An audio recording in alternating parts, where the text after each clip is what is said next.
5월의 햇살이 대나무 숲 사이로 부서져 내리는 담양의 시골길은 평화로웠다. 하지만 태성그룹의 검은색 세단 뒷좌석에 앉은 차진우의 눈에는 그 어떤 풍경도 들어오지 않았다. 그의 시선은 창밖의 푸른 논과 나지막한 산등성이를 향해 있었지만 초점 없는 눈동자는 그저 텅 빈 공간을 응시할 뿐이었다. 38배 젊은 회장. 그의 얼굴에는 성공한 남자의 자신감 대신 오래된 피로와 깊이를 알 수 없는 공허함이 자리 잡고 있었다. 운전대를 잡은 이재훈 비서가 룸미러로 진우의 표정을 살폈다. 회장님 거의 다 도착했습니다. 마을 어귀에 있는 식당인데 이 동네에서는 꽤 유명하다고 합니다. 진우는 대답 대신 나지막이 고개를 끄덕였다. 태성그룹의 차기 프로젝트인 한옥 힐링 리조트 부지 답사는 오전에 이미 끝났다.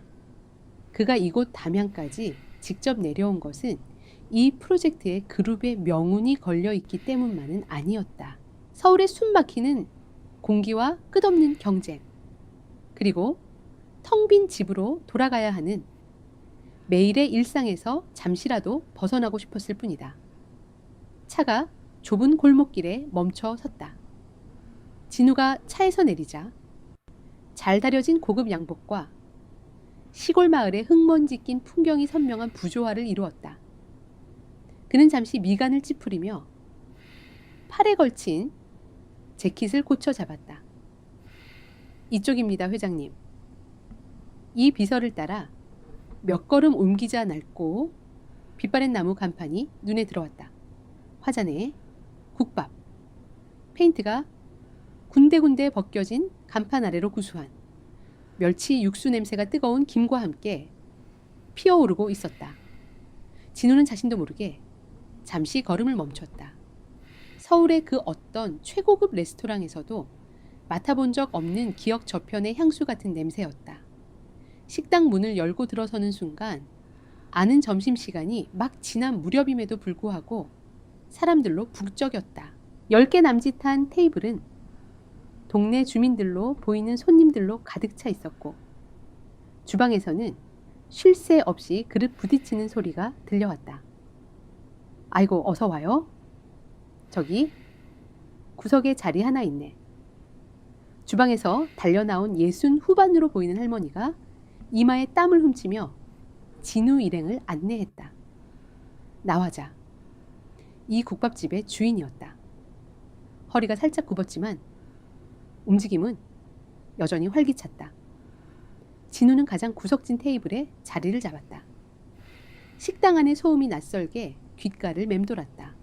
이 비서가 주문을 하는 동안 그는 무심코 식당 안을 둘러보았다. 그때였다. 주방 쪽에서 조심스러운 발걸음 소리와 함께 작은 아이 하나가 모습을 드러냈다. 6살쯤 되어 보이는 남자아이였다. 아이는 두 손으로 물컵 2개를 소중하게 받쳐들고 한 걸음 한 걸음 신중하게 내딛고 있었다. 물이 넘칠까봐 꽉 담은 입술과 잔뜩 집중한 미간이 사뭇 진지해 보였다. 하유나 위험하게 뭐 하는 거야? 할머니가 한다고 했잖아. 화자 할머니가 걱정스러운 목소리로 말했지만 아이는 이미 테이블 사이를 능숙하게 빠져나오고 있었다.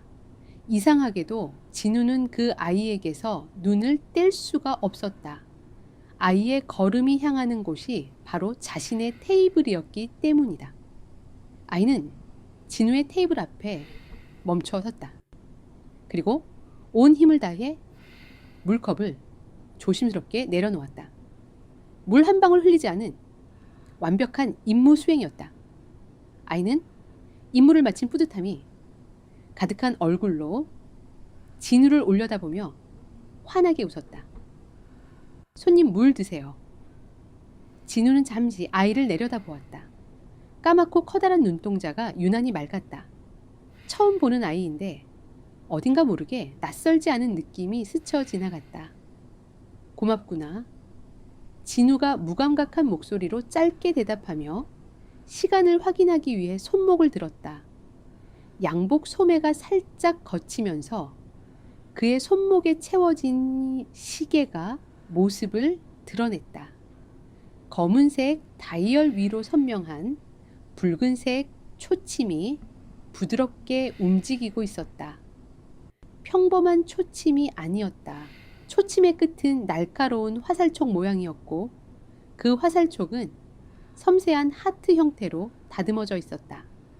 초침의 반대편에는 마치 화살의 깃털처럼 V 자 모양의 장식이 정교하게 붙어 있었다. 큐피드의 화살. 7년 전 진우가 스위스의 시계 장인에게 특별히 의뢰하여 단 2개만 제작한 시계였다. 그 순간이었다. 아이의 눈이 동그랗게 커졌다. 아이는 놀란 듯 작은 입을 살짝 벌린 채 진우의 손목을 뚫어져라 바라보았다. 아이의 시선은 시계의 붉은 초침에 완전히 고정되어 있었다. 진우는 아이의 이상한 반응에 잠시 의아한 표정을 지었다. 아이가 고개를 들어 진우를 바라보았다. 아이의 맑은 눈동자는 순수한 놀라움과 반가움이 가득했다. 그리고 아이의 입에서 나온 한마디가 식당 안의 모든 소음을 지워버렸다. 아저씨 그 시계 우리 엄마 거랑 똑같아요. 진우의 심장이 차갑게 가라앉는 듯한 감각이 온몸을 덮쳤다. 시간을 확인하려던 그의 손이 허공에서 그대로 멈췄다. 주변에 웅성거림, 국밥 냄새, 모든 것이 한순간에 멀어졌다. 오직 아이의 맑고 뚜렷한 목소리만이 그의 귓가에 날카롭게 파고들었다. 세상에 단 2개뿐인 시계. 하나는 지금 자신의 손목에, 그리고 나머지 하나는 6년 전 자신의 모든 것을 배신하고 연기처럼 사라져버린 아내 고은서의 것이었다. 그런데 어떻게 이 아이가, 이 시골 구석의 작은 아이가 이 시계를 알고 있는 것일까? 진우의 굳어버린 얼굴 위로 6년 동안 닫혀있던 과거의 문이 삐걱거리며 열리는 소리가 들리는 듯 했다. 그날 밤 진우는 잠을 이루지 못했다.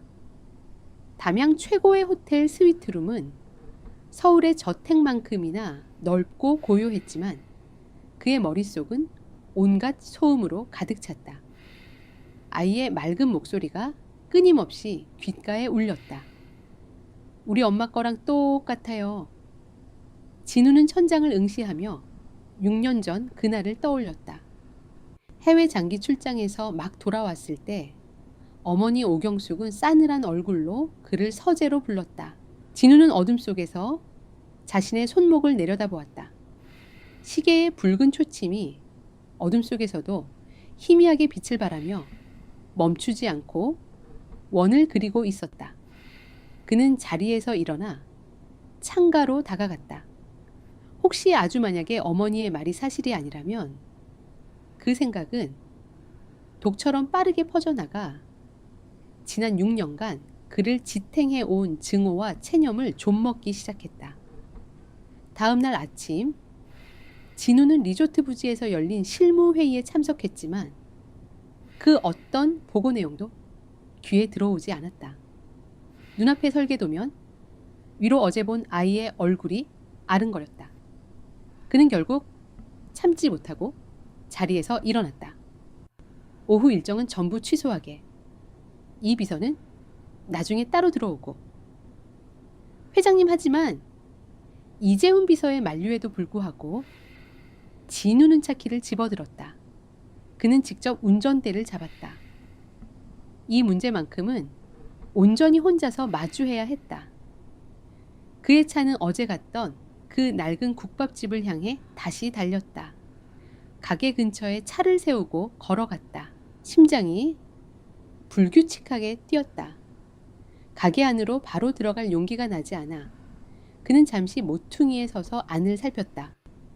그때 가게 옆 마당에서 명랑한 웃음소리가 들려왔다. 진우는 소리가 나는 쪽으로 조심스럽게 발걸음을 옮겼다. 마당에서는 한 남자가 사다리에 올라가 낡은 차양을 수리하고 있었고 그 아래에서 한 여인이 그를 도우며 이야기를 나누고 있었다. 성호 씨 정말 고마워요. 혼자서는 엄두도 못 냈을 텐데. 모료 은서 씨, 이 정도는 일도 아니죠. 마을 이장이 이웃 돕는 건 당연한 겁니다. 박성호. 젊은 마을 이장이었다. 그는 사다리 위에서 환하게 웃으며 아래에 있는 여인을 내려다보았다. 진우의 심장이 쿵 하고 바닥으로 떨어지는 듯했다. 그녀의 새로운 삶, 새로운 남자. 그의 머릿속을 스쳐 지나간 최악의 시나리오가 눈앞에 펼쳐진 것만 같았다. 여자는 허리를 숙여 바닥에 놓인 바구니에서 연장을 꺼내 들었다. 길게 묶은 머리카락 햇볕에 그을린 하얀 목도리가 진우의 눈에 들어왔다. 익숙한 뒷모습에 숨이 막혔다. 박성호가 농담을 건네자 여인이 고개를 들며 맑은 웃음을 터뜨렸다. 6년 만에 듣는 목소리였다. 가슴을 저미는 그리움과 동시에 날카로운 배신감이 온몸을 찔렀다. 진우가 주먹을 꽉 쥐는 순간 여인이 연장을 건네주기 위해 몸을 돌렸다. 햇살이 그녀의 얼굴을 정면으로 비쳤다. 6년의 세월이 흘러 앳된 모습은 사라지고 눈가에 희미한 세월의 흔적이 묻어났지만 틀림없는 고운서였다. 진우가 꿈속에서도 지우지 못했던 그의 인생을 송두리째 흔들어 놓았던 바로 그 얼굴. 은서의 시선이 마당 입구에 멈췄다. 그녀는 그곳에 서 있는 남자를 발견했다. 처음에는 잘못 본 것이라 생각했다. 하지만 아무리 눈을 비벼도 그 자리에 서 있는 사람은 6년간 단 하루도 잊어본 적 없는 남편 차진우였다. 두 사람의 시선이 허공에서 날카롭게 얽혔다.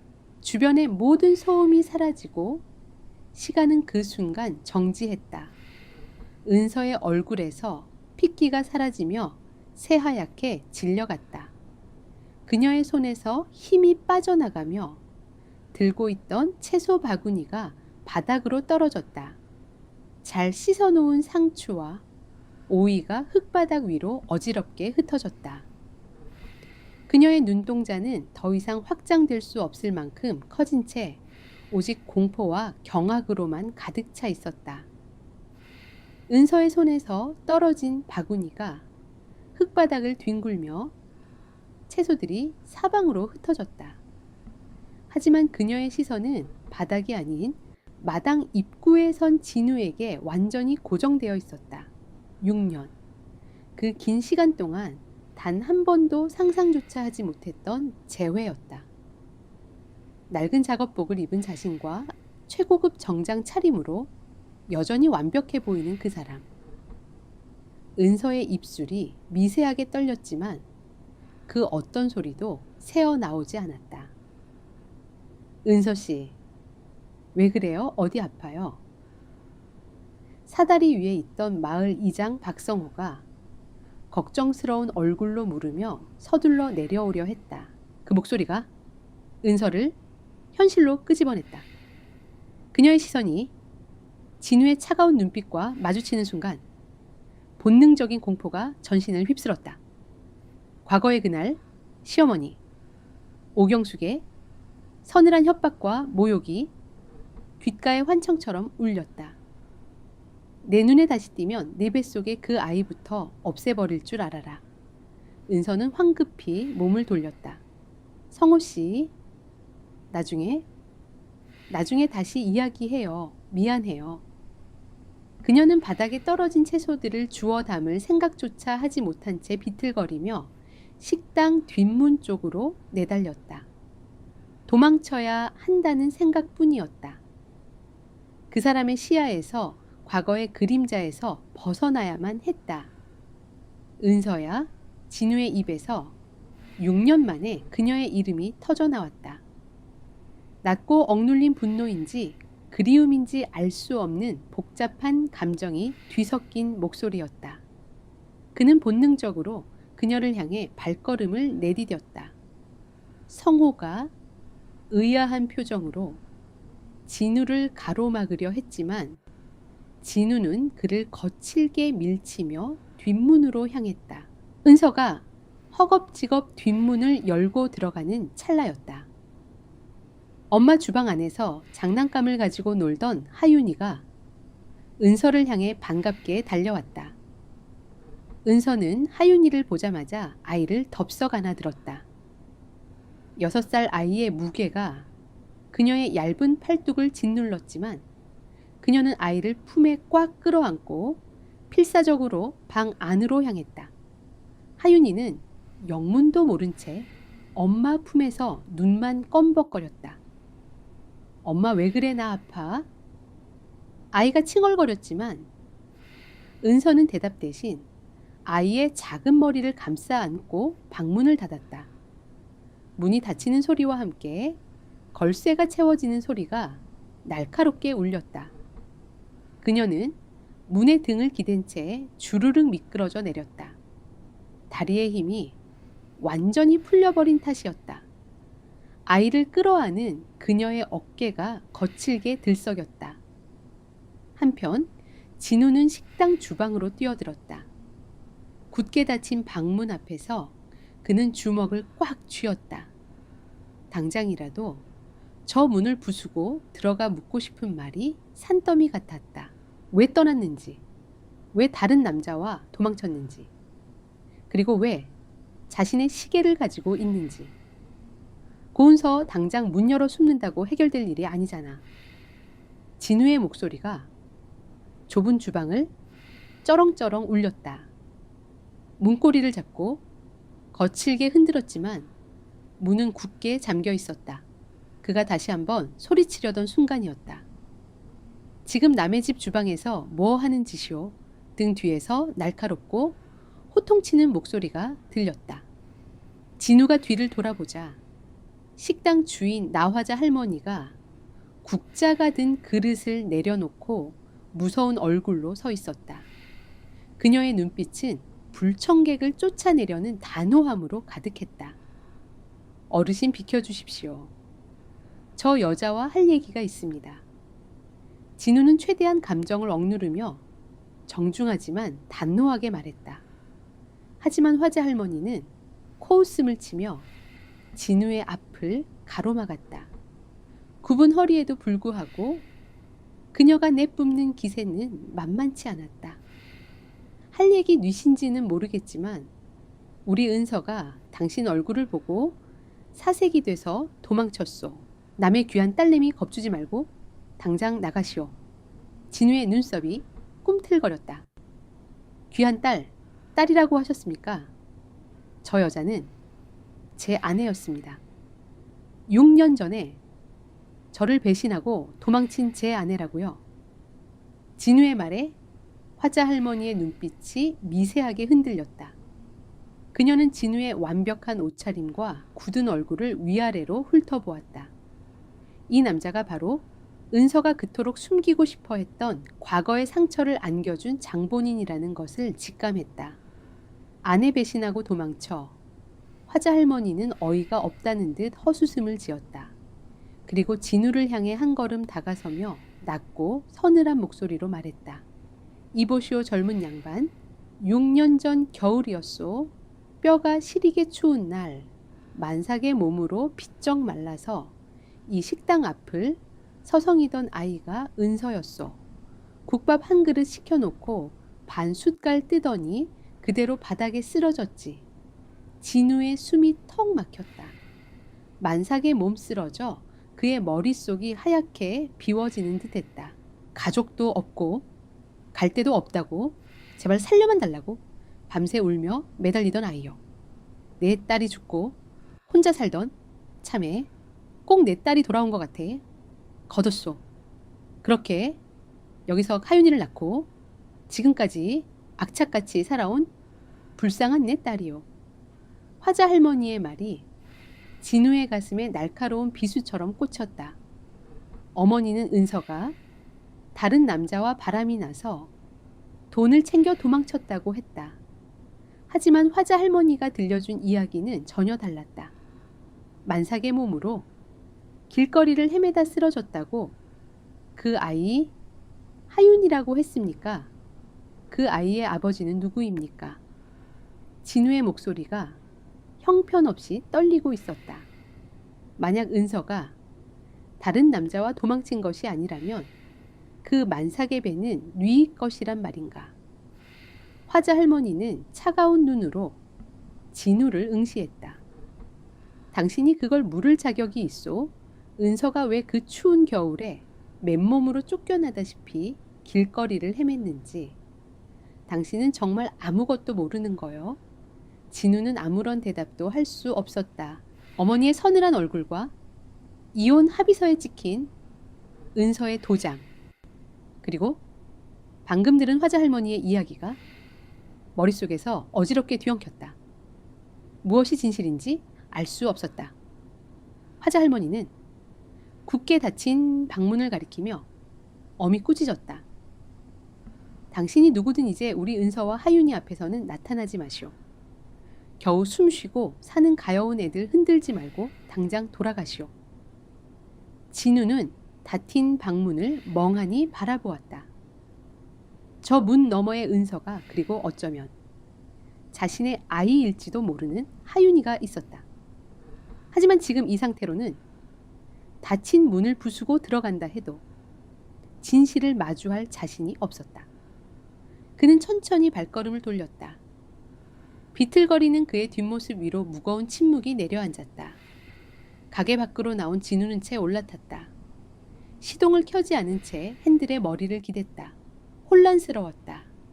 6년 동안 굳게 믿어왔던 자신을 지탱해 온 증오의 기반이 송두리째 흔들리고 있었다. 그는 떨리는 손으로 휴대폰을 꺼내 이재훈 비서의 번호를 눌렀다. 이 비서, 당장 담양으로 내려와.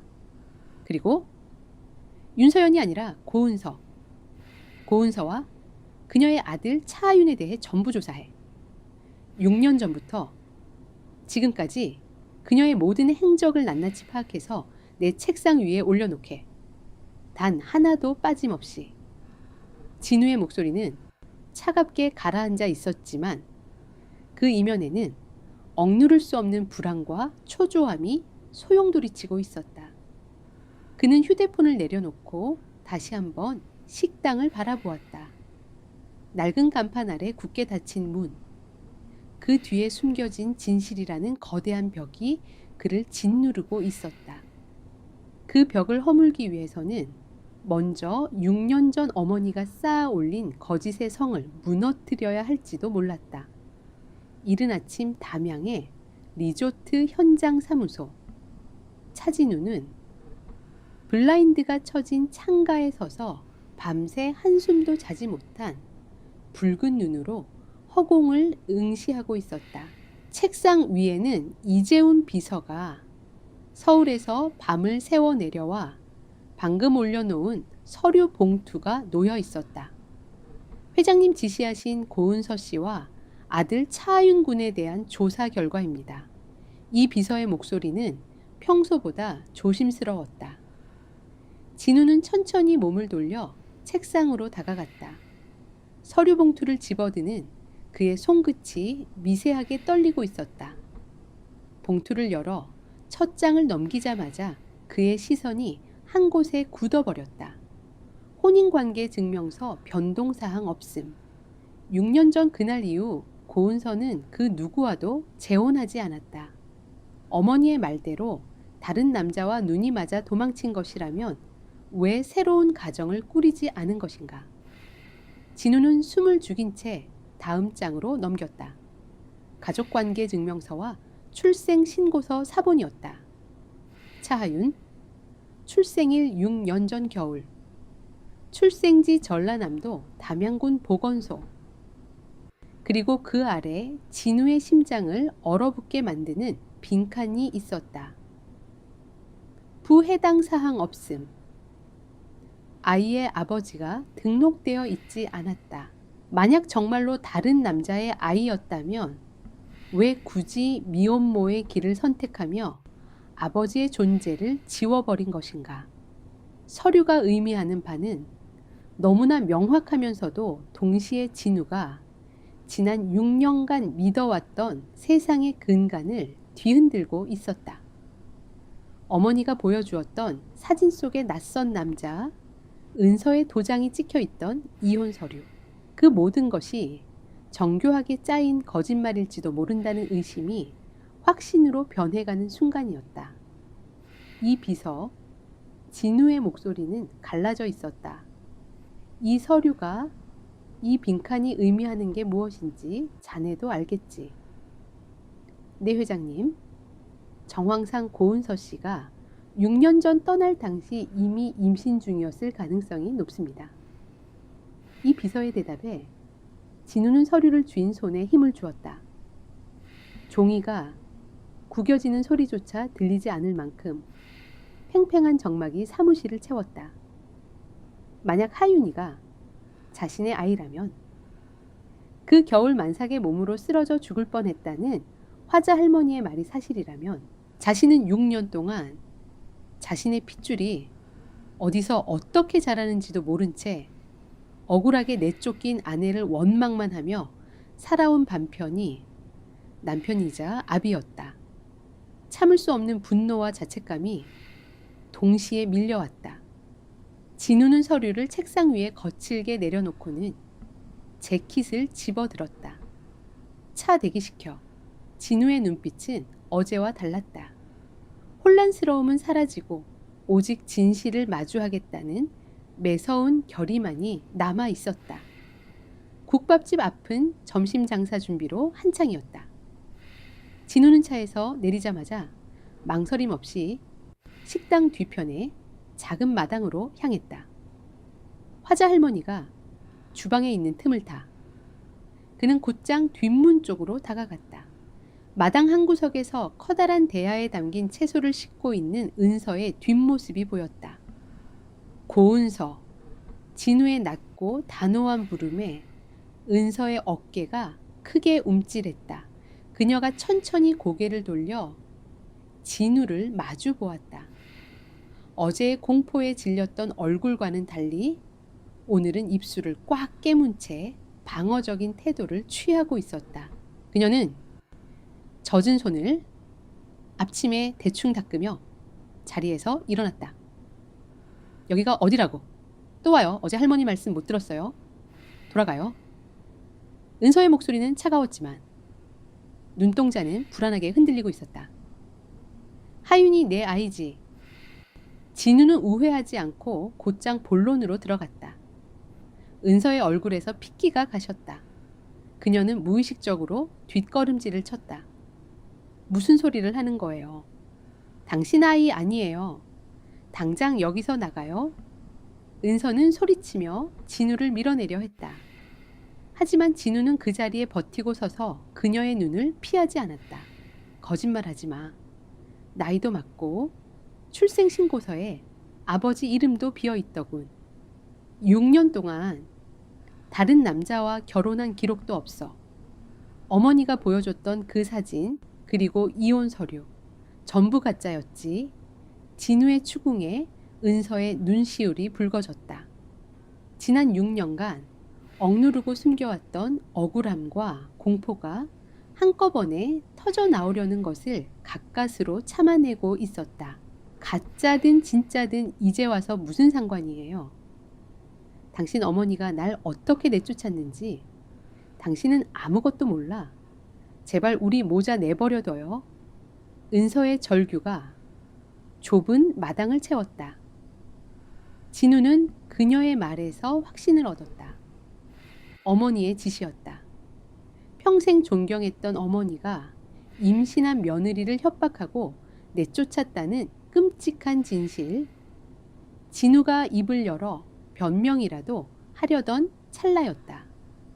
식당 안쪽 두 사람이 서 있는 마당과 이어진 좁은 방 안에서 갑자기 심상치 않은 기침 소리가 들려왔다. 하윤이었다. 기침은 곧 숨을 헐떡이는 소리로 변했고 바닥을 구르는 듯한 둔탁한 소리가 연이어 들렸다. 하윤아, 은서가 비명을 지르며 방으로 뛰어들어갔다. 진우도 본능적으로 그녀의 뒤를 따랐다. 방 안의 광경은 참혹했다. 하윤이는 방바닥에 쓰러져 목을 부여잡고 있었다. 아이의 작고 하얀 얼굴은 순식간에 붉게 달아올라 있었고 입술은 파랗게 질려갔다. 색색거리는 거친 숨소리만이 아이가 살아있음을 증명하듯 위태롭게 이어졌다. 하윤아, 정신 차려. 왜 그래? 엄마 여기 있어. 은서가 아이를 끌어안고 울부짖었지만 하윤이는 숨을 쉬지 못해 고통스럽게 몸부림칠 뿐이었다. 아이의 손에서 작은 비닐봉지 하나가 툭 떨어졌다. 땅콩 가루가 묻은 과자 봉지였다. 단골 손님이 아이에게 무심코 쥐어준 것이 분명했다. 그 봉지를 본 순간 진우의 머릿속에 번쩍하고 불꽃이 튀었다. 얼굴이 붓고 기도가 막히는 증상, 파랗게 질린 입술. 그것은 진우 자신이 어린 시절 수도 없이 겪었던 목숨을 위협했던 끔찍한 고통과 정확히 일치했다. 중증 견과류 알레르기. 그것은 유전이었다. 누구도 부인할 수 없는 진우 자신의 몸에 새겨진 생물학적 증거였다. 진우는 눈앞에 아이가 겪는 고통이 단순히 우연이 아님을 저 아이의 몸속에 자신의 피가 흐르고 있음을 세포 하나하나로 직감했다. 의심의 여지가 없는 완벽한 증명이었다. 비켜. 진우는 넋이 나간 은서를 밀쳐내고 하윤이를 번쩍 안아들었다. 아이의 천이 불덩이 같았다. 가쁜 숨을 몰아쉬며 헐떡이는 아이를 품에 안자 6년 동안 몰랐던 부성애가 화산처럼 폭발했다. 응급실 가장 가까운 병원이 어디야? 진우가 미친 듯이 소리쳤다. 은서는 눈물 범벅이 된 얼굴로 덜덜 떨며 대답조차 제대로 하지 못했다. 진우는 아이를 안고 마당을 가로질러 주차해둔 차를 향해 전력으로 질주했다. 그의 귓게는 아이의 색색거리는 숨소리만이 세상의 전부인 것처럼 거대하게 울려 퍼지고 있었다. 이것은 단순한 응급 상황이 아니었다. 6년 동안 부정당했던 진실이 생사를 건 절규로 그의 품 안에서 깨어나는 순간이었다. 읍내병원 읍내에 병원이 있어요. 은서가 차 뒷좌석에 올라타며 하얗게 질린 입술로 간신히 소리쳤다. 진우는 대답 대신 거칠게 운전대를 꺾었다. 검은색 세단이 굉음을 내며 담양의 좁은 시골길을 미친 듯이 내달렸다. 차창 밖으로 평화로운 풍경이 어지럽게 스쳐 지나갔지만 진우의 온 신경은 오직 뒷좌석에 쏠려 있었다. 하윤아, 정신 차려. 엄마야, 제발 눈 좀 떠봐. 은서의 절규가 좁은 차 안을 찢어 놓을 듯 울렸다. 룸미러 너머로 보이는 광경은 처참했다.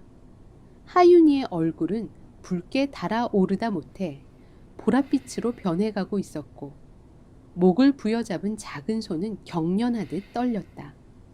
끊어질 듯 이어지는 색색거리는 숨소리는 진우의 심장을 생사를 뜯어내듯 도려냈다. 진우는 가속 페달을 바닥까지 짓눌렀다. 굽이치는 좁은 길에서 차체가 위험하게 흔들렸지만 그는 속도를 늦추지 않았다. 머릿속에서는 어린 시절의 끔찍한 기억들이 파노라마처럼 스쳐 지나갔다. 땅콩버터가 든 과자를 무심코 베어 물었다가 기도가 부어올라 응급실로 실려갔던 그 숨 막히는 공포. 그것이 유전되어 자신의 아이를 죽음의 문턱으로 몰아넣고 있다는 사실이 진우를 미치게 만들었다. 아빠가 미안하다. 아빠가 정말 미안해. 입이 밖으로 내지 못한 사죄가 핏발선 눈동자 가득 고였다. 6년 동안 존재조차 몰랐던 아이. 단 한 번도 안아주지 못했던 내 핏줄이 지금 내 차 안에서 고통 속에 죽어가고 있었다. 진우는 이를 꽉 깨문 채 운전대에 매달렸다. 30분은 좋게 걸릴 거리를 15분 만에 주파한 차가 병원 응급실 입구에 급정거하며 날카로운 마찰음을 냈다. 의사 당장 나와. 진우는 시동을 끌 새도 없이 뛰쳐나가 뒷좌석 문을 열어젖혔다. 축 늘어진 하윤이를 품에 안고 응급실 안으로 돌진했다. 그의 거친 고함에 놀란 의료진이 급히 침대를 밀고 다가왔다. 급성 견과류 알레르기입니다.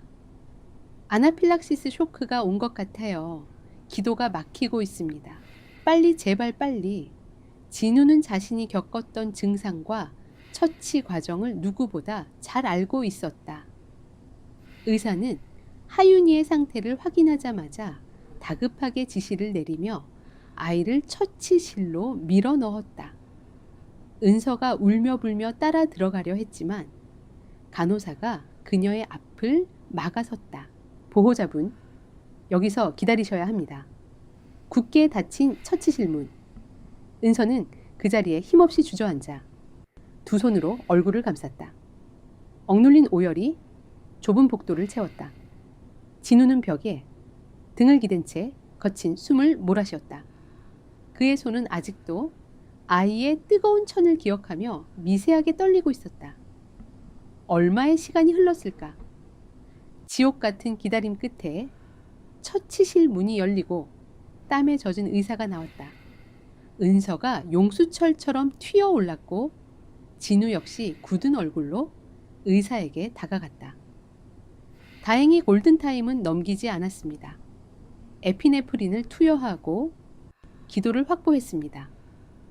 지금은 안정을 되찾고 있지만 워낙 중증 알레르기라 하루 이틀은 입원해서 경과를 지켜봐야 합니다. 유전적인 요인이 강해 보이니 앞으로는 철저히 주의하셔야 합니다. 의사의 말에 은서의 다리에서 힘이 풀려 휘청거렸다. 진우가 재빨리 손을 뻗어 그녀의 팔을 부축했다. 은서는 진우의 손을 뿌리치지도 못한 채 안도의 눈물을 쏟아냈다. 감사합니다. 정말 감사합니다. 진우가 의사를 향해 깊이 고개를 숙였다. 태성그룹 회장 차진우가 누군가에게 이토록 허리 굽혀 감사한 것은 평생 처음 있는 일이었다. 하윤이는 일반 병실로 옮겨졌다. 링거액이 떨어지는 소리만이 규칙적으로 울리는 고요한 1인실. 하윤이는 약기운에 취해 색색거리는 숨을 몰아쉬며 깊은 잠에 빠져 있었다. 부어올랐던 얼굴은 많이 가라앉았지만 여전히 창백한 안색이 안쓰러웠다. 은서는 침대 옆 보조 의자에 앉아 아이의 작은 손을 두 손으로 감싸준 채 소리 없이 눈물만 흘리고 있었다. 진우는 병실 창가에 서서 그 뒷모습을 가만히 지켜보았다. 창밖으로 담양의 노을이 붉게 타들어가며 병실 안을 어스름하게 물들였다. 침묵이 무겁게 내려앉았다. 진우는 천천히 발걸음을 옮겨 은서의 맞은편 의자에 앉았다. 그의 시선은 하윤이의 평온해진 얼굴에서 은서의 수척해진 옆모습으로 향했다. 6년의 세월이 남긴 상흔이 고스란히 묻어나는 얼굴. 은서야. 진우의 목소리는 갈라져 있었지만 그 어느 때보다 단호했다. 은서의 어깨가 흠칫 떨렸다. 그녀는 고개를 들어 진우를 바라보았다. 붉게 충혈된 눈동자는 여전히 원망과 경계가 서려 있었다. 방금 의사 선생님 말씀 들었지? 중증 알레르기, 유전일 확률이 높다고. 하윤이가 겪은 증상 나하고 똑같아. 부정할 수 없는 내 아이야. 은서는 입술을 꽉 깨물었다. 더 이상 부인할 수도 피할 수도 없는 진실이었다. 그녀는 시선을 떨구며 체념 섞인 한숨을 내쉬었다. 이제 와서 그게 무슨 소용인데요? 소용이 있어. 모든 게 잘못되었으니까. 진우는 몸을 앞으로 숙이며 은서의 눈을 똑바로 응시했다. 6년 전 내가 출장 가 있던 사이에 어머니가 너를 내쫓은 거지. 다른 남자와 바람이 났다는 사진 4도장이 찍힌 이혼 서류. 전부 어머니가 꾸민 짓이잖아. 그렇지. 은서의 눈동자가 흔들렸다. 그 끔찍했던 기억을 다시 떠올리는 것만으로도 호흡이 가빠왔다. 그녀는 고개를 저으며 애써 눈물을 삼키려 했다. 모른 척하지 마. 나한테 진실을 말해줘. 제발. 진우의 목소리에는 간절한 애원이 담겨 있었다. 태성그룹의 냉철한 회장이라는 가면은 온데간데 없이 오직 아내를 잃고 아이마저 잃을 뻔한 한 남자의 절절한 후회만이 남아 있었다. 은서는 진우의 눈빛에 담긴 진심을 느꼈다. 6년 동안 혼자서 짊어져야 했던 억울함과 고통, 서러움이 목구멍까지 차올랐다. 그녀는 아이의 손을 더 꽉 쥐며 천천히 아주 힘들게 닫혀있던 입술을 열었다. 당신이 떠난 지 한 달쯤 되었을 때였어요. 은서의 목소리는 형편없이 떨렸지만 병실 안에 정적을 깨고 서서히 퍼져나갔다. 몸이 안 좋아서 병원에 갔다가 임신 사실을 알았어요. 하늘을 나는 것처럼 기뻤어요. 당신이 돌아오면 서프라이즈로 말해주려고 아무에게도 알리지 않고 혼자서 아기 신발을 뜨며 기다렸죠. 그런데 은서의 눈에서 굵은 눈물이 툭 떨어져 아이의 하얀 시트 위로 번졌다.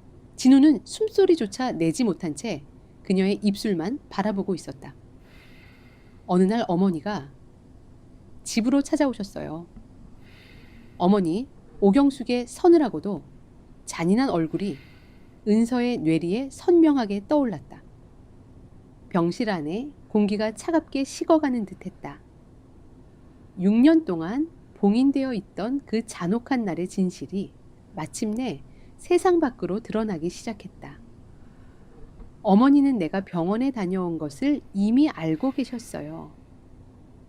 은서의 목소리는 메마른 나뭇가지처럼 위태롭게 떨렸다. 병실 안의 공기는 6년 전 그 지독하게 추웠던 겨울밤으로 빠르게 빨려 들어가고 있었다. 진우는 숨소리조차 내지 못한 채 그녀의 창백한 입술만을 응시했다. 현관문을 열고 들어서자마자 어머니가 거실 소파에 앉아 계셨어요. 평소와 다름없는 우아한 차림이었지만 나를 쳐다보는 눈빛은 마치 벌레를 보는 듯한 경멸로 가득 차 있었죠. 은서의 눈앞에 오경숙의 서늘한 얼굴이 생생하게 떠올랐다. 오경숙은 소파 테이블 위로 서류 봉투 하나를 매섭게 미끄러뜨렸다.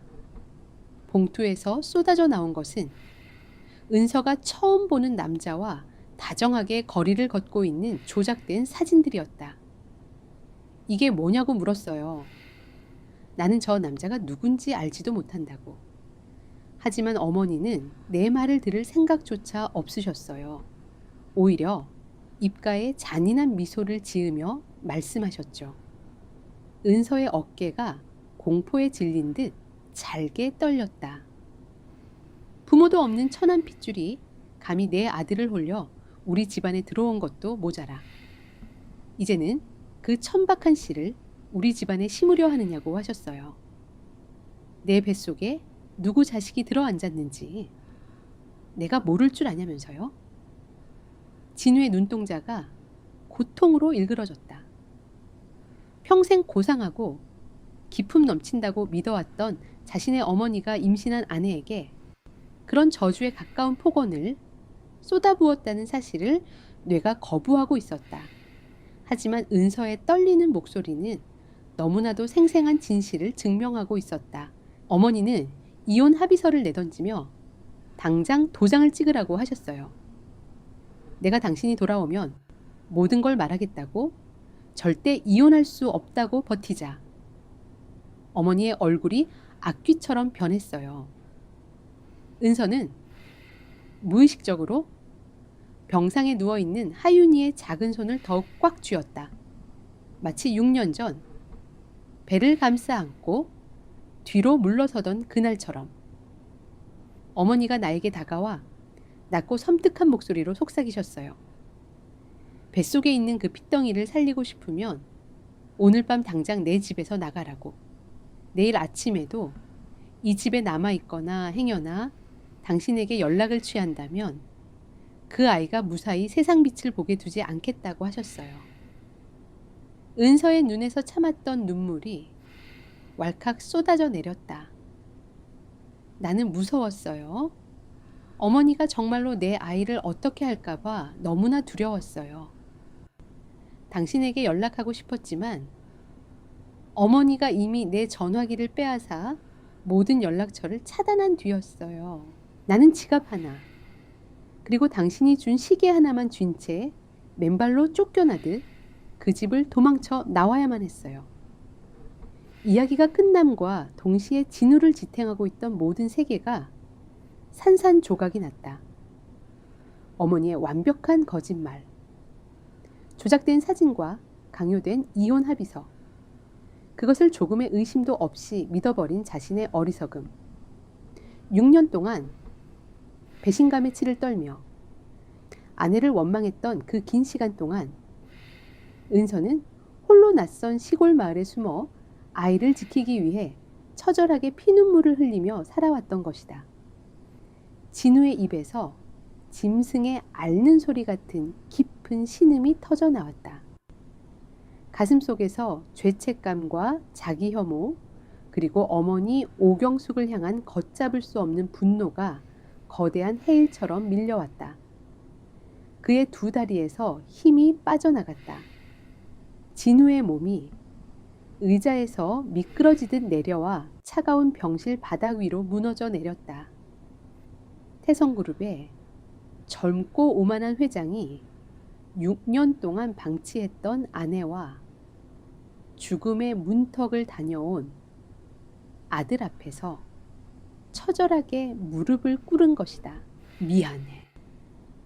진우의 목소리는 찢어질 듯 갈라져 있었다. 그는 두 손으로 얼굴을 감싸 쥐었다. 손가락 사이로 뜨거운 눈물이 쉴 새 없이 흘러내렸다. 내가 미친놈이었어. 어머니의 말만 믿고 널 의심한 내가 바보 천치였어. 네가 그 추운 겨울에 내 아이를 품고 그 지옥 같은 공포 속에서 떨고 있을 때 지켜주지 못해서 정말 미안해. 그의 오열이 병실 바닥을 적셨다.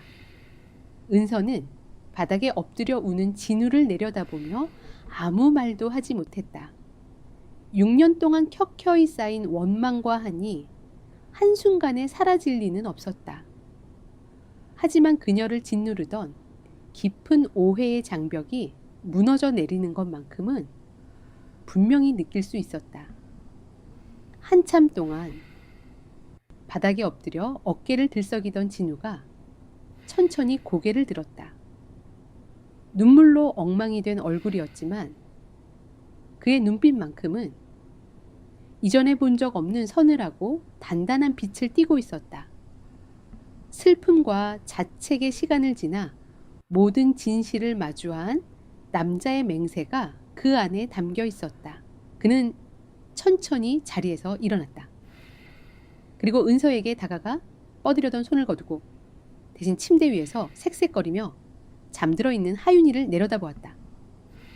창백한 아이의 뺨에 그의 거칠고 커다란 손이 조심스럽게 닿았다. 6년 만에 처음으로 닿아보는 내 핏줄의 온기였다. 진우는 허리를 숙여 아이의 작은 임에 깊고 긴 입맞춤을 남겼다. 그것은 지난 6년에 대한 속죄이자 앞으로 다가올 폭풍 속에서 이 모자를 지켜내겠다는 결연한 서약이었다. 은서야. 진우가 허리를 펴며 은서를 바라보았다. 그의 목소리는 방금 전 오열하던 사람이라고는 믿기지 않을 만큼 차분하게 가라앉아 있었다. 감정을 완전히 통제한 태성그룹 총수로서의 냉혹한 얼굴이 드러났다. 여기서 하윤이 곁을 지켜. 무슨 일이 있어도 이곳은 내가 안전하게 지킬 테니까. 진우는 더 이상 긴 말을 덧붙이지 않고 몸을 돌렸다. 병실 문을 열고 나서는 그의 뒷모습에서는 한치의 망설임도 찾아볼 수 없었다.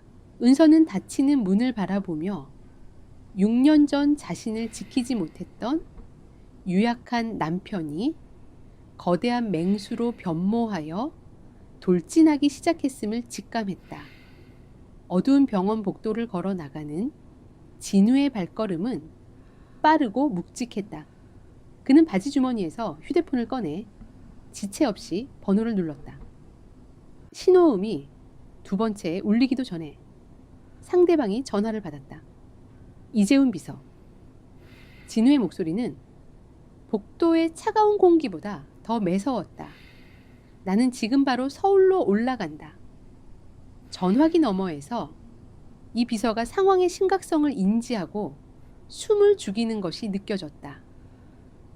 진우는 걸음을 멈추지 않은 채 핏발선 눈으로 복도 끝에 어둠을 쏘아보며 명령을 내렸다.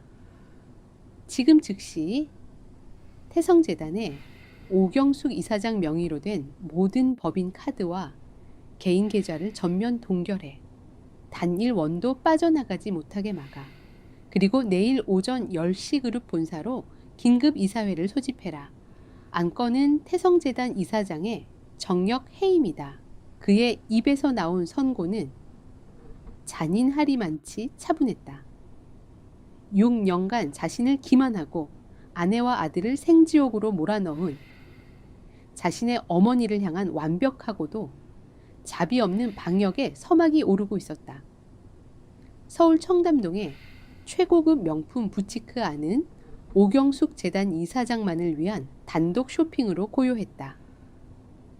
은은한 클래식 선율이 흐르는 VIP룸 소파에 깊숙이 기대 앉은 오경숙은 테이블 위에 놓인 신상품 가방을 매서운 눈초리로 감정하고 있었다. 6년 전 며느리를 내쫓고 아들마저 자신의 완벽한 통제 아래 두었다고 믿는 그녀의 오만한 얼굴에는 한치의 흐트러짐도 없었다. 이걸로 준비해줘. 결제는 평소대로. 그녀가 턱짓으로 가방을 가리키며 매니저에게 법인 카드를 건넸다. 매니저는 정중하게 허리를 굽히며 카드를 받아들고 계산대로 향했다. 오경숙은 여유롭게 찻잔을 들어 올렸다. 모든 것이 완벽하게 돌아가고 있었다. 아들 진우가 요즘 들어 부쩍 지방 출장이 잦아진 것이 마음에 걸렸지만 어차피 그 유약한 녀석이 자신의 손바닥 안을 벗어날 수는 없었다. 그때였다. 계산대로 갔던 매니저가 안절부절 못하는 표정으로 돌아왔다. 이사장님 죄송합니다만 카드가 승인 거절되었습니다. 한도 초과나 비밀번호 오류는 아닌 것 같습니다만 혹시 다른 카드가 있으실까요? 오경숙의 미간이 불쾌하게 일그러졌다. 태성재단에 이사장 카드가 정지란이 있을 수 없는 일이었다. 그녀는 들고 있던 찻잔을 소리나게 내려놓으며 매니저를 쏘아보았다. 거절이라니 똑바로 다시 긁어봐. 기계가 고장난 게 아니고. 다시 시도해 보았습니다만 마찬가지입니다. 카드사에서 거래 정지 상태라고 뜹니다. 그녀는 짜증스럽게 지갑을 열어 다른 개인 명의의 신용카드를 꺼내 던지듯 내밀었다. 하지만 결과는 같았다. 매니저의 얼굴은 사색이 되었고 오경숙의 얼굴에는 당혹감을 넘어선 분노가 서리기 시작했다. 이게 무슨 말도 안 되는 짓거리야. 당장 카드사에 전화해서 확인해. 매니저가 서둘러 카드사 VIP 전담 부서로 연결했다. 수화기 너머에서 들려온 대답에 매니저의 눈동자가 흔들렸다. 그는 조심스럽게 오경숙에게 전화기를 건넸다. 오경숙은 신경질적으로 전화기를 낚아챘다. 태성재단 이사장 오경숙입니다. 당장 내 카드 정지를 풀어 감히 내 카드를 막아. 수화기 너머의 상담원은 정중하지만 단호한 목소리로 대답했다. 죄송합니다, 이사장님. 방금 전 태성그룹 차진우 회장님 비서실에서 직접 내려온 지시입니다. 이사장님, 명의의 모든 법인, 카드와 개인 계좌의 출금을 전면 동결하라는 긴급 요청이 접수되었습니다. 저희로서도 임의로 해제해 드릴 수 없는 상황입니다. 전화기가 오경숙의 손에서 미끄러질 뻔했다. 아들 진우의 지시라고 그녀의 머릿속이 하얗게 비워지는 듯 했다. 진우가 어떻게 감히 자신에게 이런 짓을 벌인단 말인가. 6년 전 고은서를 내쫓을 때조차 자신의 서슬퍼런 위세에 눌려 찍소리조차 못하던 녀석이 아니었던가. 불안한 예감이 등줄기를 타고 서늘하게 기어올랐다. 무언가 심각하게 잘못 돌아가고 있었다. 그녀는 자리에서 벌떡 일어나 매장을 박차고 나갔다. 운전기사에게 본사로 차를 돌리라고 소리치며 휴대폰을 꺼내 진우의 번호를 미친 듯이 눌렀다. 하지만 신호음만 울릴 뿐 진우는 전화를 받지 않았다. 차량이 본사 지하주차장에 미끄러지듯 들어섰다. 오경숙은 흐트러진 머리를 억지로 쓸어 올리며 엘리베이터에 올랐다. 그녀의 목적지는 최상층 회장실이 아니었다. 비서실에서 오늘 오전 긴급 이사회가 소집되었다는 메시지가 막 도착한 참이었다. 안건은 불분명했지만 심장이 불규칙하게 요동쳤다. 무거운 이사회장 문을 거칠게 열어젖히자 넓은 회의실 안은 차가운 정적으로 가득 차 있었다. 그룹의 이사진들이 모두 자리에 앉아 있었고 긴장된 표정으로 웅성거리는 소리가 그녀의 등장과 함께 일제히 멈췄다. 그리고 회의실 상석 그 중심에는 차진우가 얼음장 같은 얼굴로 앉아 있었다. 오경숙은 진우의 얼굴을 보자마자 치밀어 오르는 분노를 주체하지 못하고 성큼성큼 다가갔다. 진우야, 네가 미친 개로구나. 어미 계좌를 동결하고 이사회를 마음대로 소집해. 당장 이 쇼를 끝내지 못할까. 오경숙의 카랑카랑한 호통이 회의실을 울렸다. 하지만 진우의 눈빛은 한치의 흔들림도 없었다. 그는 천천히 자리에서 일어나 어머니를 똑바로 쳐다보았다. 그 눈빛은 6년 전 순종적이었던 아들의 것이 아니었다. 모든 진실을 마주하고 분노를 이성으로 완전히 억누른 냉혹한 심판자의 눈빛이었다. 어머니야말로 지금 자신이 무슨 짓을 저질러 왔는지 깨닫지 못하고 계십니다.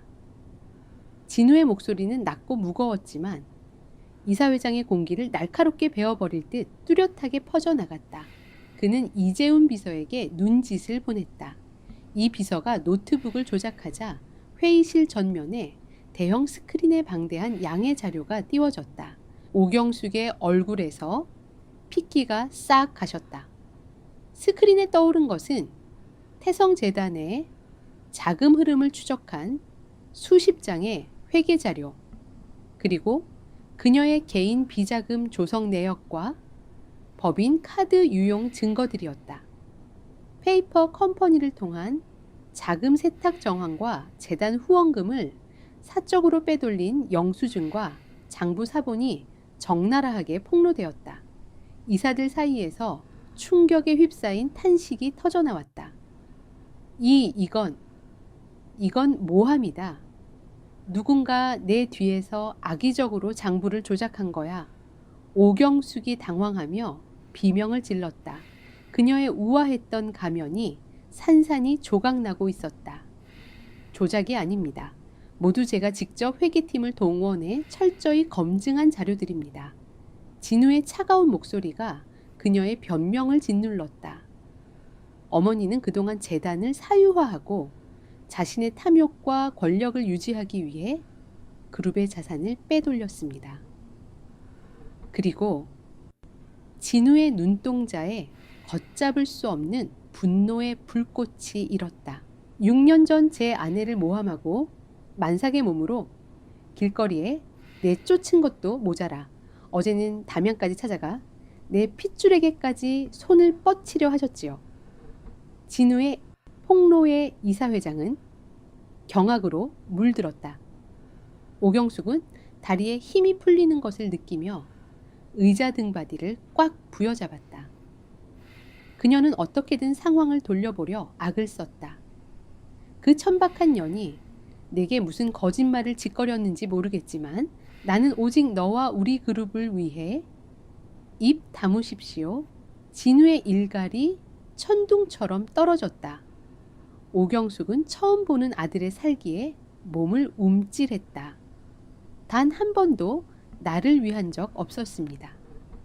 당신의 통제욕과 알량한 체면을 위해 내 아내와 내 아들을 6년 동안 지옥 속에 버려두었습니다. 오늘 이 자리에서 태성재단 이사장 오경숙의 정역 해임안을 표결에 붙이겠습니다. 오경숙은 완전히 무너져 내렸다. 그녀는 필사적으로 이사들의 얼굴을 둘러보았지만 모두가 그녀의 시선을 외면했다. 명백한 범죄 증거 앞에서 누구도 그녀의 편을 들어줄 수 없었다. 이사들의 손이 하나둘 올라가기 시작했고 해임안은 만장일치로 가결되었다. 오경숙의 어깨가 힘없이 무너져 내렸다. 자신이 평생을 바쳐 쌓아 올린 권력의 제국이 자신이 가장 믿었던 아들의 손에 의해 처참하게 붕괴하는 순간이었다. 진우야, 네가 어떻게 나한테? 그녀가 넋이 나간 듯 중얼거렸다. 진우는 차갑게 식은 눈으로 그녀를 내려다보며 대답했다. 이것이 끝이라고 생각하지 마십시오. 그 순간 회의실의 무거운 문이 열리며 검은 정장 차림의 사내들이 들어섰다. 서울중앙지검의 수사관들이었다. 오경숙 씨, 특정경제범죄 가중처벌 법상 횡령 및 배임 혐의로 체포영장이 발부되었습니다. 함께 가시죠. 수사관의 차가운 선고와 함께 은빛 수갑이 오경숙의 손목에 채워졌다. 그녀는 현실을 부정하려 발버둥치며 진우를 향해 처절하게 비명을 질렀다. 진우야 진우야, 내가 내 어미다. 어떻게 네가 날? 오경숙이 발악하며 끌려나가는 소리가 복도 끝까지 이어지다 점차 멀어져 갔다. 이사회장 아내는 숨 막히는 정적만이 남았다. 진우는 어머니가 끌려나간 문을 말없이 응시했다. 복수의 칼날을 가장 깊은 곳에 꽂아 넣었지만 가슴 한 구석이 텅 빈 것처럼 시렸다. 하지만 흔들릴 틈은 없었다. 그는 눈을 감았다 뜨며 담양의 병실에 남겨두고 온 아내와 아들의 얼굴을 떠올렸다. 진정한 싸움은 이제부터 시작이었다. 부서진 6년의 세월을 다시 이어붙이고 자신의 가족을 지켜내는 것. 그것이 그가 감당해야 할 진정한 몫이었다. 진우는 뒤돌아보지 않고 회의실을 빠져나갔다. 태성그룹 본사에서의 정력적인 체포와 조사. 오경숙의 인생에서 그토록 끔찍한 수모는 단 한 번도 없었다. 거대 로펌의 변호인단이 총동원되어 밤샘 작업을 벌인 끝에 그녀는 간신히 구속을 면하고 불구속 기소 상태로 풀려났다. 하지만 검찰청 포토라인에 서서 쏟아지는 플래시 세례와 기자들의 날선 질문을 받아내야 했던 수치심은 그녀의 뼛속까지 도끼를 품게 만들었다. 모든 것이 그 천박한 계집의 고은서 때문이었다. 6년 전 완전히 짓밟아 버렸다고 생각했던 잡초 같은 년이 다시 나타나 자신의 완벽한 아들을 홀리고 평생을 바쳐 쌓아 올린 제국을 무너뜨렸다. 오경숙은 헝클어진 머리를 신경질적으로 쓸어 올리며 검은색 세단 뒷좌석에 탔다. 그녀의 눈에는 이성을 잃은 살기만이 번뜩이고 있었다. 담양으로 가. 그 국밥집으로 당장 가. 기사가 흠칫 놀라 룸미러를 힐끗 보았지만 오경숙의 서슬 퍼런 기세에 눌려 묵묵히 차를 출발시켰다. 서울에서 담양까지 내려가는 몇 시간 동안 그녀의 머릿속은 오직 은서를 향한 잔혹한 복수심으로 끓어오르고 있었다. 아들이 자신을 검찰에 넘겼다는 배신감조차 은서를 찢어 죽이고 싶다는 증오 앞에서는 빛을 잃었다. 한편 담양의 국밥집 하윤이가 퇴원한 지 며칠 지나지 않아 식당은 다시 일상의 궤도를 찾은 듯 보였다. 은서는 홀에서 손님들의 상을 치우고 있었고 화자 할머니는 주방에서 큰 대야의 산더미처럼 쌓인 배추를 절이고 양념을 버무리며 김장 준비에 한창이었다. 붉은 고춧가루와 젓갈 냄새가 진동하는 주방은 매콤하고도 활기찬 공기로 가득했다. 은서의 표정은 예전보다 한결 편안해 보였지만 눈동자 깊은 곳에는 여전히 불안감이 서려 있었다. 진우가 서울로 올라간 뒤 매일같이 안부 전화를 걸어오고 하윤이를 살뜰히 챙기는 모습에 굳게 닫혔던 마음이 조금씩 흔들리고 있는 것은 사실이었다. 하지만 오경숙이라는 거대한 공포는 여전히 그녀의 목을 조르는 듯 했다. 언제 다시 그 서늘한 그림자가 덮쳐와 자신과 아이를 집어삼킬지 모른다는 두려움. 그 두려움이 현실이 되는 데는 그리 오랜 시간이 걸리지 않았다. 거칠게 식당 문이 열리는 소리와 함께 굽 높은 구두굽 소리가 날카롭게 홀 바닥을 울렸다. 은서가 행주를 든 채 고개를 돌렸다. 순간 그녀의 심장이 발밑으로 쿵 떨어졌다. 화려하지만 구겨진 명품 코트 차림에 도끼 품은 눈으로 자신을 노려보고 있는 오경숙이었다. 6년 전에 그 끔찍한 눈빛이 다시 눈앞에 나타난 것이다. 은서의 손에서 낡은 행주가 툭 떨어졌다. 온몸의 피가 차갑게 식어가는 듯했다. 이 천박하고 징그러운 것. 결국 기어이 내 아들을 홀려서 내 등에 칼을 꽂아 오경숙의 입에서 독사 같은 저주가 쏟아져 나왔다. 식당 안에 몇 안 되던 손님들이 놀라 수저를 내려놓고 눈치를 살피기 시작했다. 은서는 본능적으로 뒷걸음질을 쳤다. 하윤이가 지금 방 안에 있다는 사실만이 그녀의 머릿속을 맴돌았다. 무조건 막아야 했다. 아이만큼은 저 여자의 눈에 띄게 해서는 안 되었다. 어떻게 여길... 은서의 목소리가 형편없이 떨렸다.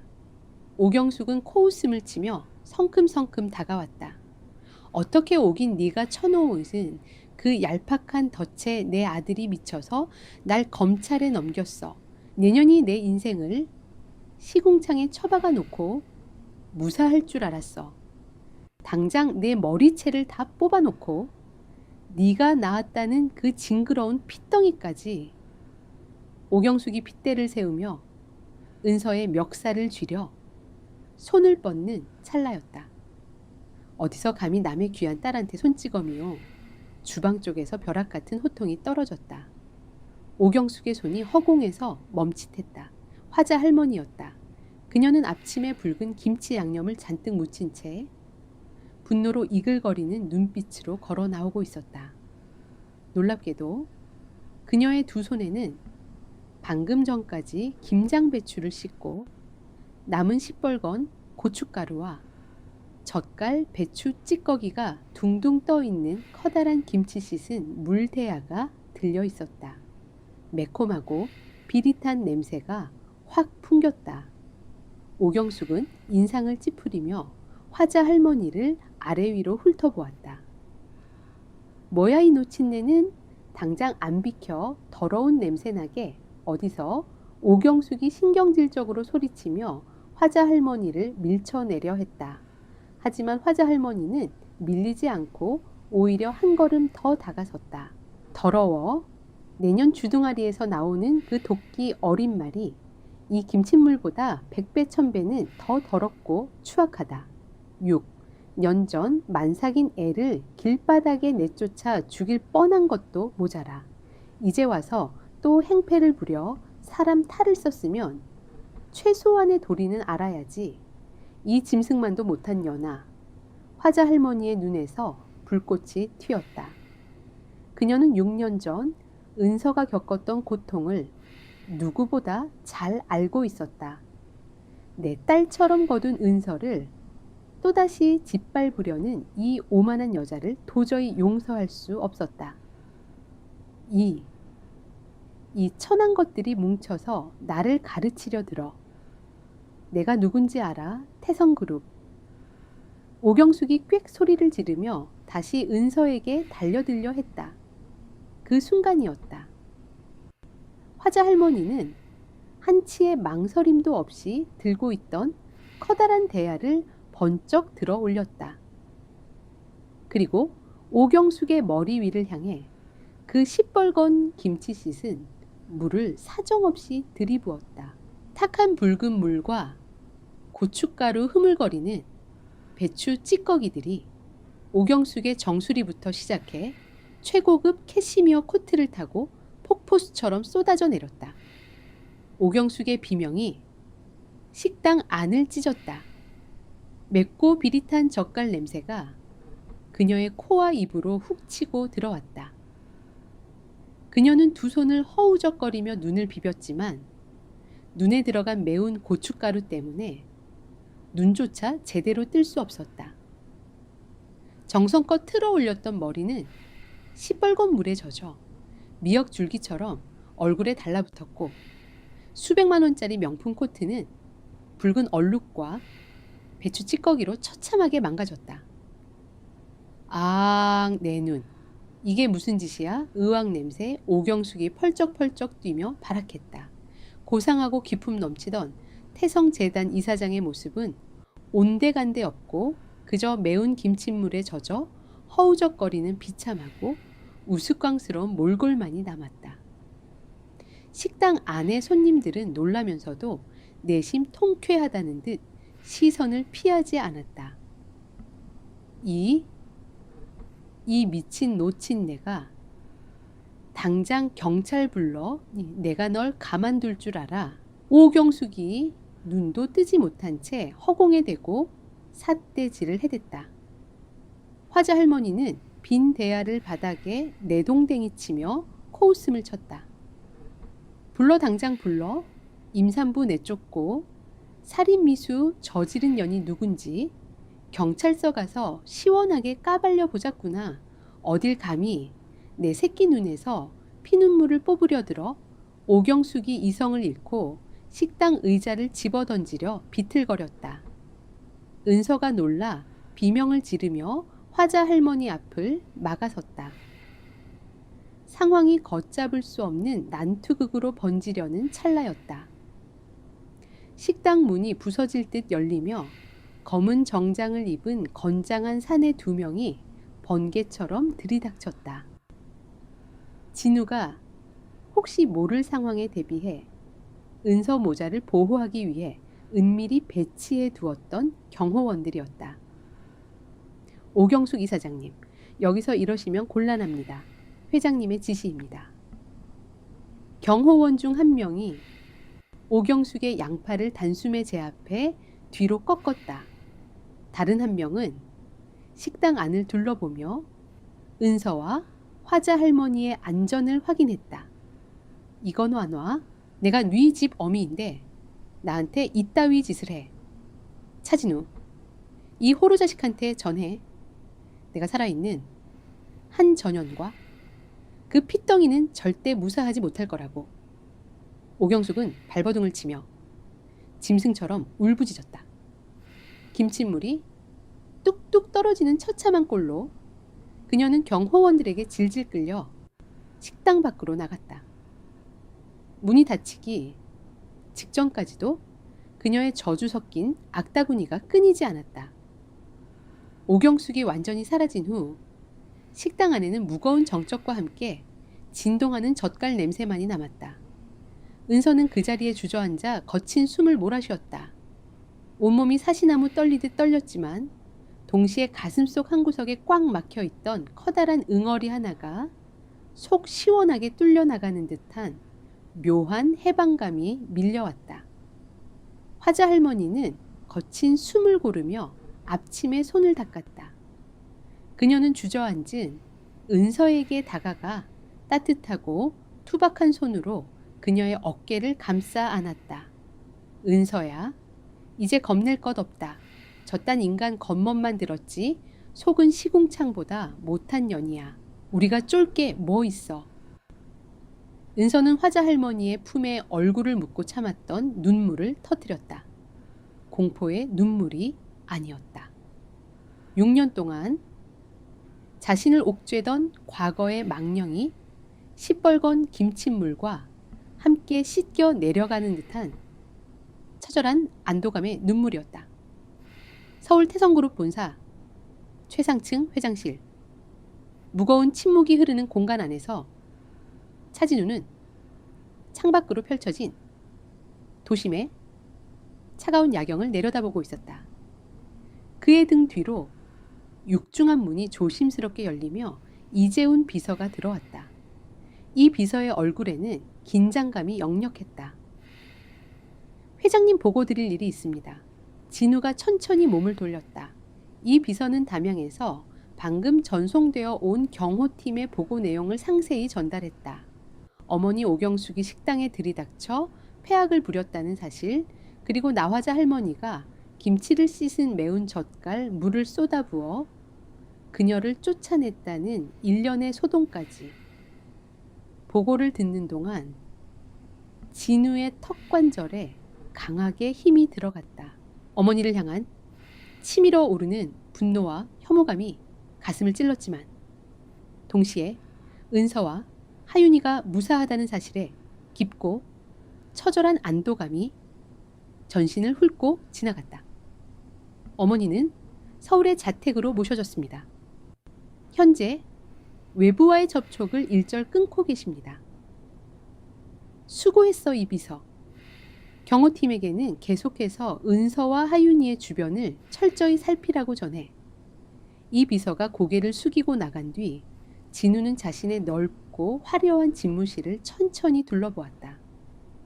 수많은 이들이 선망하는 최고 권력의 자리. 하지만 정작 자신이 가장 지켜야 할 사람들은 이 차가운 성벽 밖먼 시골 마을에서 두려움에 떨고 있었다.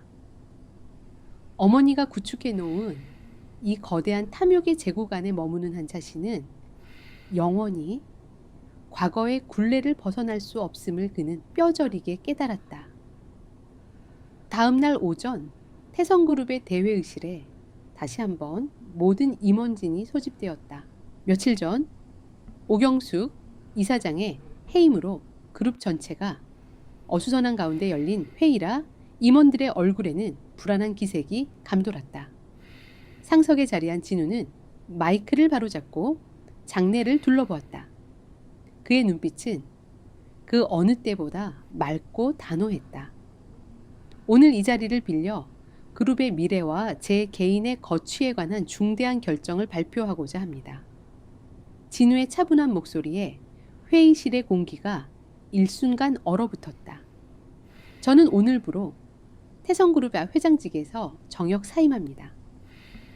믿을 수 없는 선언에 임원들 사이에서 거센 동요가 일었다. 누군가 자리에서 일어나 만류하려 했지만 진우는 손을 들어 장내를 진정시켰다.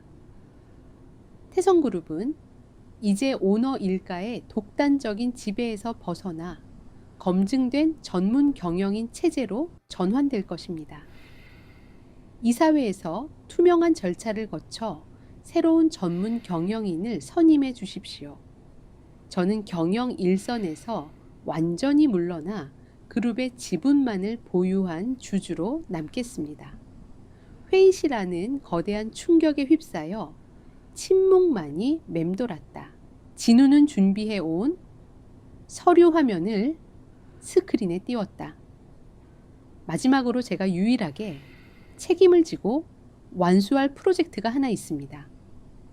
현재 진행 중인 전라남도 담양의 대규모 리조트 개발 건입니다. 저는 이 프로젝트의 방향을 전면 수정할 것을 제안합니다.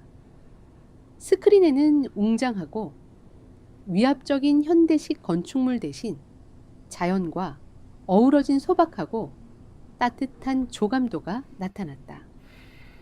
기존의 환경 파괴적인 럭셔리 리조트 계획을 전면 백지화하겠습니다. 대신 담양의 자연을 보존하고 지역 주민들과 상생하는 한옥 힐링 리조트로 변경합니다. 마을 주민들의 일자리를 창출하고 지역 농산물을 활용하며 훼손된 자연을 복원하는 데 초점을 맞출 것입니다. 이 프로젝트의 현장 총괄 책임자 역할만큼은 제가 직접 담양에 머물며 끝까지 완수하겠습니다. 반대나 우려의 목소리가 나올 틈조차 주지 않은 완벽하고 확고한 선언이었다. 회의를 마치고 집무실로 돌아온 진우는 어깨를 짓누르던 거대한 바위가 사라진 듯한 깊은 해방감을 느꼈다. 평생 자신을 올감했던 태성그룹 후계자라는 무거운 갑옷을 마침내 벗어 던진 것이다. 그는 화려한 명패와 결제 서류들을 뒤로 한 채 낡은 여행 가방 하나에 몇 벌의 옷가지와 소지품만을 챙겼다. 서울을 떠나는 그의 차 뒷좌석에는 오직 그 가방 하나만이 덩그러니 놓여 있었다. 남쪽으로 향하는 고속도로, 차창 밖으로 빌딩 숲이 사라지고 푸른 산과 탁 트인 들판이 펼쳐지기 시작했다. 진우는 운전대를 잡은 손목을 내려다보았다. 붉은 하트 모양의 초침이 부드럽게 원을 그리며 돌아가고 있었다. 6년 동안 멈춰 있던 자신의 진짜 시간이 이제야 비로소 제대로 흐르기 시작하는 기분이었다. 해가 완전히 저물고 어둠이 짙게 깔릴 무렵 진우의 차가 국밥집 앞 공터에 멈춰 섰다. 영업이 끝난 식당은 고요했다. 진우는 차에서 내려 깊은 숨을 들이마셨다. 맑고 차가운 밤 공기가 폐부를 채웠다. 그가 식당 뒷마당으로 조심스럽게 걸음을 옮겼을 때 마루 끝에 걸터 앉아 있는 은서의 실루엣이 달빛 아래 드러났다. 은서는 멍하니 밤하늘을 올려다보고 있었다. 어제의 소동으로 지친 기색이 역력했다. 진우의 발소리에 은서가 놀란 듯 고개를 돌렸다. 며칠 전 완벽한 정장 차림으로 서슬 퍼렇게 분노하던 회장의 모습은 온데간데 없었다.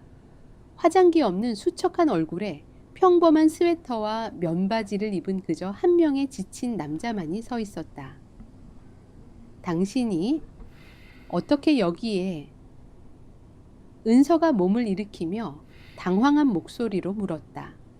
진우는 천천히 그녀 앞으로 다가갔다.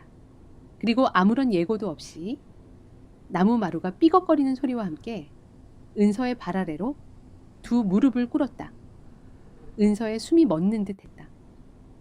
진우 씨, 지금 뭐 하는 거예요? 일어나요.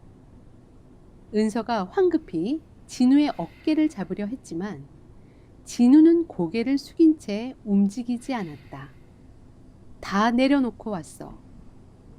진우의 낮고 떨리는 목소리가 밤 공기를 갈랐다.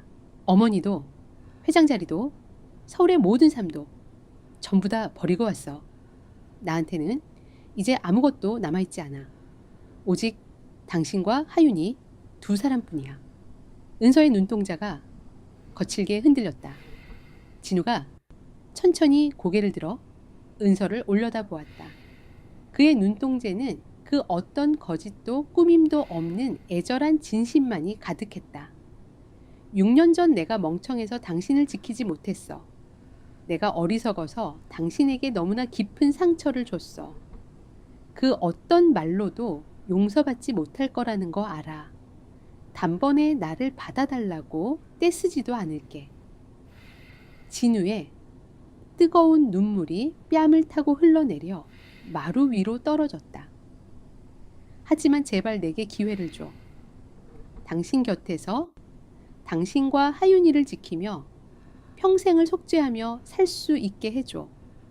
다시는 2번. 다시는 당신을 혼자 두지 않을게. 남편으로서 그리고 하윤이의 아빠로서 살아가게 허락해줘. 은서는 입술을 꽉 깨물었다. 6년 동안 혼자 감내해야 했던 외로움과 서러움, 그리고 그 끔찍했던 배신감이 주마등처럼 스쳐 지나갔다. 하지만 지금 자신의 발 아래에서 모든 것을 버리고 처절하게 눈물을 흘리며 애원하는 남자의 진심을 부인할 수는 없었다.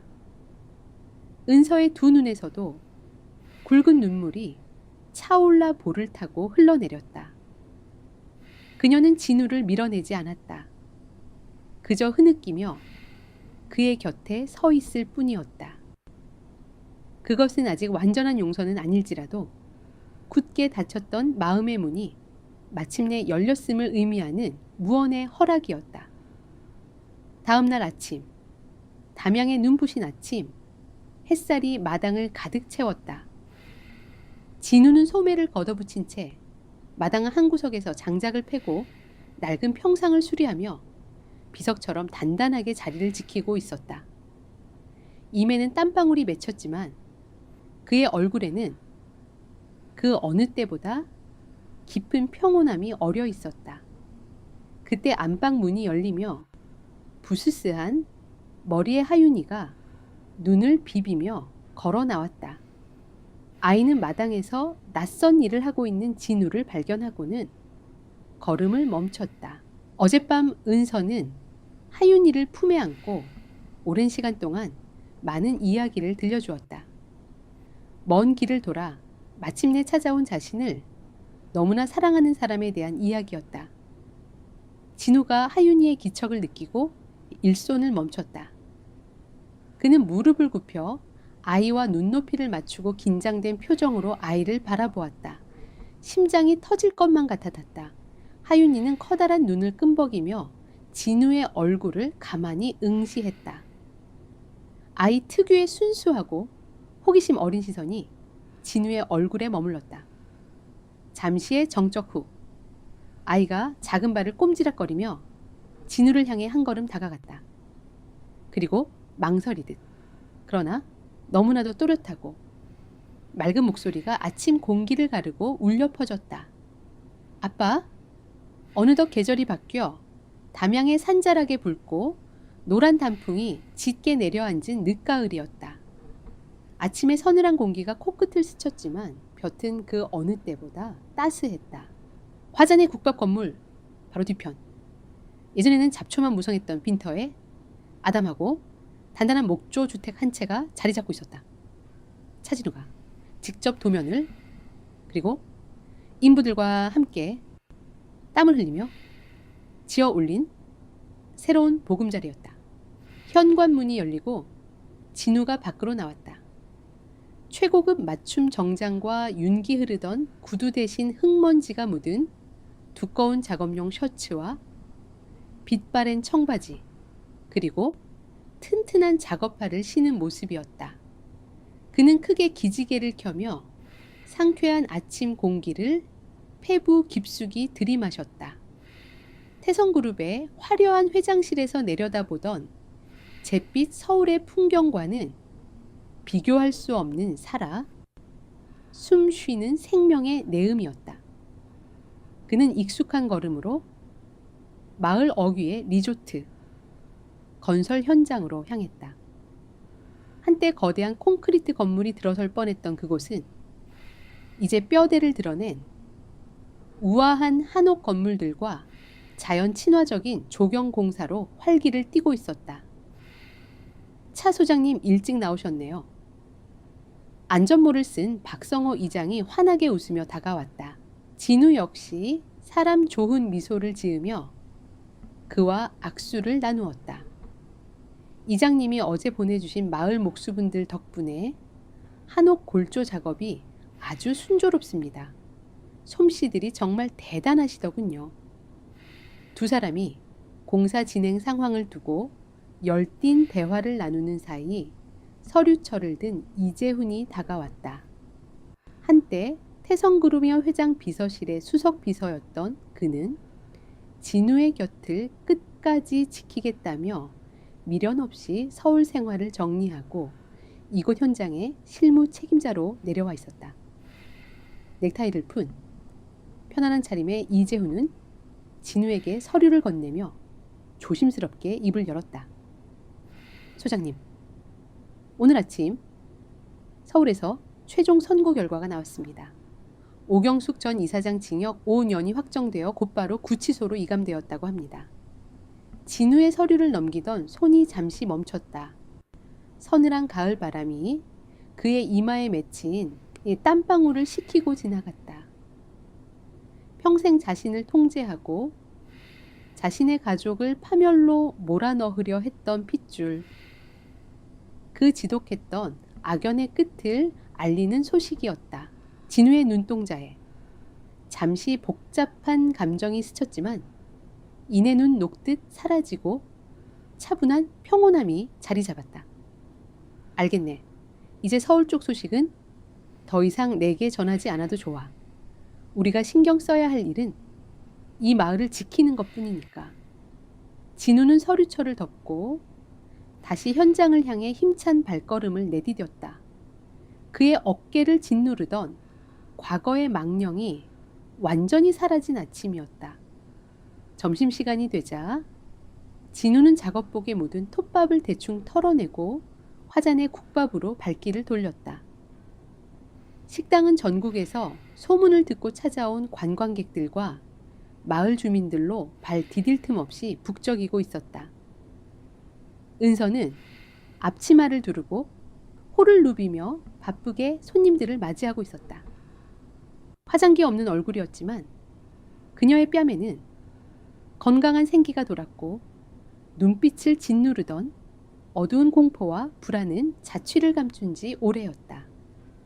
진우가 문을 열고 들어서자 은서가 고개를 돌려 그를 발견하고는 눈꼬리가 휘어지도록 환한 미소를 지었다. 왔어요. 오늘 현장 일이 많이 바빴나 봐요. 먼지가 잔뜩 묻었네. 은서가 다가와 진우의 어깨에 묻은 먼지를 가볍게 털어주었다. 진우는 그녀의 손길을 온전히 받으며 다정하게 그녀의 눈을 맞추었다. 바쁘면 나를 부르지 그랬어. 당장 달려왔을 텐데. 진우가 곧바로 소매를 걷어붙이고 빈 테이블의 그릇들을 능숙하게 치우기 시작하자 주방에서 국밥을 토렴하던 화자 할머니가 짐짓 못마땅한 척 목소리를 높였다.